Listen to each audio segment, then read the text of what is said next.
अस्सलाम वालेकुम दोस्तों, ब्लॉग ज़ावड़ैच में खुश आमदीद।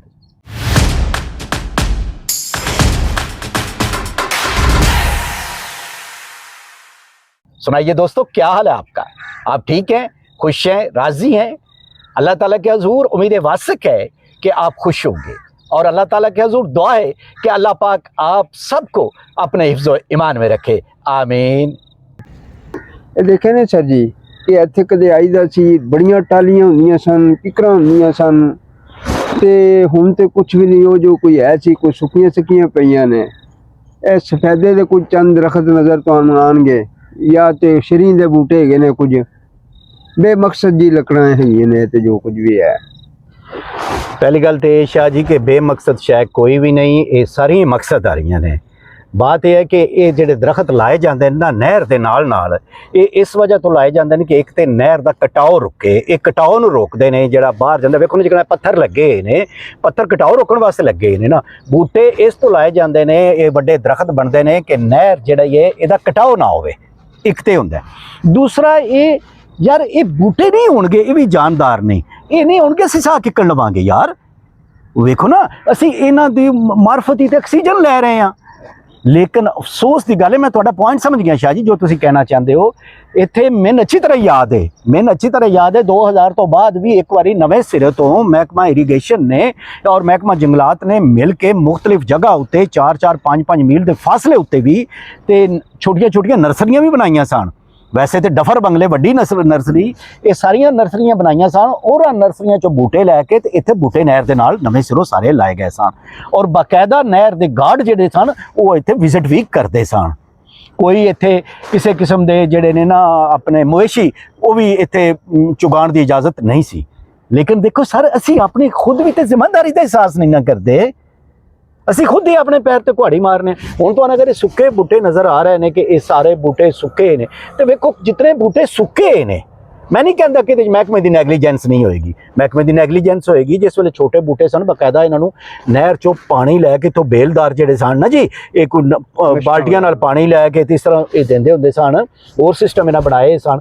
ਹੁਣ ਉਹ ਸਿਸਟਮ ਨਾ ਹੋਣਗੇ, ਲੇਕਿਨ ਇਹ ਦਰਖਤ ਜਿਹੜੇ ਸੁੱਕੇ ਨੇ ਇਹ ਉਹਨਾਂ ਦੀ ਵਜ੍ਹਾ ਤੋਂ ਚਲੋ ਸੁੱਕੇ ਹੋਣਗੇ। ਮੈਂ ਮੰਨ ਲੈਣਾ ਜੀ ਗੌਰਮੈਂਟ ਦੀ ਨੈਗਲੀਜੈਂਸੀ, ਮਹਿਕਮੇ ਦੀ ਨੈਗਲੀਜੈਂਸੀ ਮੰਨ ਲੈਣਾ, ਲੇਕਿਨ ਇਹ ਦਰਖਤ ਕੱਪੇ ਕਹੇ ਨੇ, ਇਹ ਦਰਖਤ ਕੱਪੇ ਕਹੇ ਨੇ। ਇਹ ਅਸੀਂ ਇੱਥੋਂ ਕੋਈ ਬਾਲਣ ਵਾਸਤੇ ਲਿਜਾ ਰਿਹਾ ਹੈ, ਕੋਈ ਕਿਸੇ ਹੋਰ ਪਰਪਸ ਵਾਸਤੇ ਲਿਜਾ ਰਿਹਾ ਹੈ, ਤੇ ਯਾਰ ਇਹ ਅਸੀਂ ਜ਼ੁਲਮ ਨਹੀਂ ਕਰ ਰਹੇ, ਇਹ ਅਸੀਂ ਵੀ ਗਲਤ ਕਰ ਰਹੇ ਹਾਂ। ਜਿਸ ਵਕਤ ਤਾੜੀ ਹਮੇਸ਼ਾ ਨਾ ਸ਼ਾਹ ਜੀ ਸੁਣਿਆ ਹੋਏਗਾ ਤੁਸੀਂ, ਤਾੜੀ ਹਮੇਸ਼ਾ ਦੋ ਹੱਥਾਂ ਨਾਲ ਵੱਜਦੀ ਏ। ਗੌਰਮੈਂਟ ਆਪਣੀ ਜ਼ਿੰਮੇਵਾਰੀ ਪੂਰੀ ਕਰੇ ਤੇ ਅਸੀਂ ਆਪਣੀ ਜ਼ਿੰਮੇਵਾਰੀ ਪੂਰੀ ਕਰੀਏ। ਮੈਨੂੰ ਆਪਨ ਸ਼ਾਹ ਜੀ ਤੁਸੀਂ ਮੇਰੀ ਤਬੀਅਤ ਨੂੰ ਵੀ ਜਾਣਦੇ ਹੋ, ਬੜਾ ਦੁੱਖ ਹੁੰਦਾ, ਬੜਾ ਦੁੱਖ ਹੁੰਦਾ। ਇਹ ਨਹਿਰ ਤੇ ਆਵੀ ਦਾ ਇਹ ਜਿਸ ਵੇਲੇ ਸਮਾਂ ਵੇਖੀਦਾ ਨਾ ਸਰ ਜੀ, ਬਹੁਤ ਦੁੱਖ ਹੁੰਦਾ ਕਿ ਯਾਰ ਕਿਤਨੇ ਦਰਖਤ ਹੁੰਦੇ ਸਨ ਔਰ ਕਿਤਨਾ ਸਕੂਨ ਹੁੰਦਾ ਸੀ। ਕੁਝ ਤੇ ਇੱਕ ਟਾਲੀ ਬੜੀ ਹੁੰਦੀ ਸੀ, ਉਹ ਤੇ ਖੈਰ ਮੇਰੇ ਖਿਆਲ 2000 ਪਹਿਲੇ ਤੋਂ ਕੋਈ ਬਿਮਾਰੀ ਪਈ ਤੇ ਬਹੁਤ ਘਟ ਗਈ। ਮਲਕਵਾਲ ਜੀ ਤੁਹਾਨੂੰ ਪਤਾ ਰੇਲਵੇ ਦੀ ਬੜੀ ਟਾਲੀ ਹੁੰਦੀ ਸੀ। ਨਹਿਰ ਦੀ ਇਰੀਗੇਸ਼ਨ ਵਗੈਰਾ ਦੀ ਤੇ ਛੋੜ ਦਿਓ ਨਾ, ਜਾਂ ਕਿਸੇ ਨੇ ਆਪਣੀ ਜ਼ਾਤੀ ਤੌਰ ਤੇ ਲਾਈ ਹੋ ਆਪਣੀ ਜ਼ਮੀਨ 'ਚ, ਉੱਤੇ ਛੋੜ ਦਿਓ ਨਾ ਤੁਸੀਂ, ਉਹ ਤੇ ਬਿਮਾਰੀ ਨਾਲ ਗਈ। ਉਹ ਤੇ ਚਲੋ ਇੱਕ ਬਿਮਾਰੀ ਨਾਲ ਗਈ, ਉਹਦਾ ਹੱਲ ਹੋ ਨਿਕਲਿਆ ਨਾ ਨਿਕਲਿਆ, ਹੁਣ ਕੋਈ ਚੀਦਾ ਟਾਲੀ ਨਜ਼ਰ ਆਉਂਦੀ। ਲੇਕਿਨ ਦੂਜੇ ਦਰਖਤ ਜਿਹੜੇ ਨੇ ਸਰ ਜੀ, ਇਹ ਮੈਂ ਬੜੇ ਅਫਸੋਸ ਨਾਲ ਕਹਾਂਗਾ ਔਰ ਦੁੱਖੇ ਦਿਲ ਨਾਲ ਕਹਾਂਗਾ ਕਿ ਇਹਦੇ ਵਿੱਚ ਸਾਡੀ ਪਬਲਿਕ ਦੀ ਨੈਗਲੀਜੈਂਸ ਹੈ ਸਰ, ਪਬਲਿਕ ਦੀ ਇਹਦੀ ਨੈਗਲੀਜੈਂਸ। ਇਹ ਉਸ ਤਰ੍ਹਾਂ ਹੈ ਸ਼ਾਹ ਜੀ ਕਿ ਇੱਕ ਬੰਦਾ ਇੱਕ ਦਰਖਤ ਤੇ ਬੈਠਾ ਹੋਵੇ, ਦਰਖਤ ਤੇ ਬਹਿ ਕੇ ਇੱਕ ਸ਼ਾਖ ਨੂੰ ਵੱਢਣ ਲੱਗ ਪਏ ਤਾਂ ਉਸ ਸ਼ਾਖ ਨੂੰ ਵੱਢਣ ਲੱਗ ਪਏ ਜਿਸ ਸ਼ਾਖ ਉੱਤੇ ਆਪ ਬੈਠਾ ਹੋਵੇ। ਇਹ ਉਹ ਗੱਲ ਹੈ ਸਰ ਜੀ, ਜੀ ਗੱਲ ਹੈ।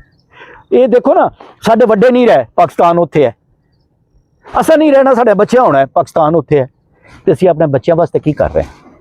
ਕਿਆ ਅਸੀਂ ਉਹਨਾਂ ਨੂੰ ਇਹ ਪੋਲਿਊਸ਼ਨ ਦਾ ਮਾਹੌਲ ਦੇਵਾਂਗੇ ਅੱਗੋਂ? ਕਿਆ ਅਸੀਂ ਉਹਨਾਂ ਨੂੰ ਬਿਮਾਰੀਆਂ ਦੇਵਾਂਗੇ ਅੱਗੋਂ? ਇਹ ਸਰ ਹਰ ਇੱਕ ਵਾਸਤੇ ਸੋਚਣ ਦਾ मकाम है कि असी किसी भी गवर्नमेंट की प्रॉपर्टी, किसी भी प्रॉपर्टी नुकसान ना पहुँचाइए। दरख्त तो फिर एक जानदार है ना, ये जानदार है, जानदार नाल तो जुल्म करना वैसे ही बहुत बड़ा गुनाह है। दोस्तों, ये कतारें की कतारें देखें आप, ये दरख्त खुश्क हो गए।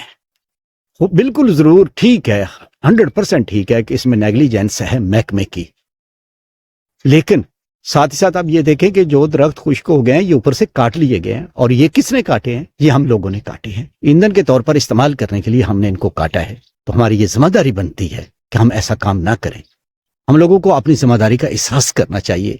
जब तक हम में से हर एक अपनी जिम्मेदारी को एहसास नहीं करेगा और फिर इस जिम्मेदारी का एहसास करते हुए इसे निभाएगा नहीं, उस वक्त तक हम तरक्की नहीं कर सकेंगे। जी दोस्तों, अगर आपको ये व्लॉग अच्छा लगा है तो फिर व्लॉग्स ऑफ डैच को सब्सक्राइब कर दें और वो बेल जो है ना नोटिफिकेशन वाली, उससे भी प्रेस कर दें ताकि हमारा हर नया आने वाला व्लॉग आपको बर वक्त मिलता रहे। इसके साथ ही अल्लाह हाफिज।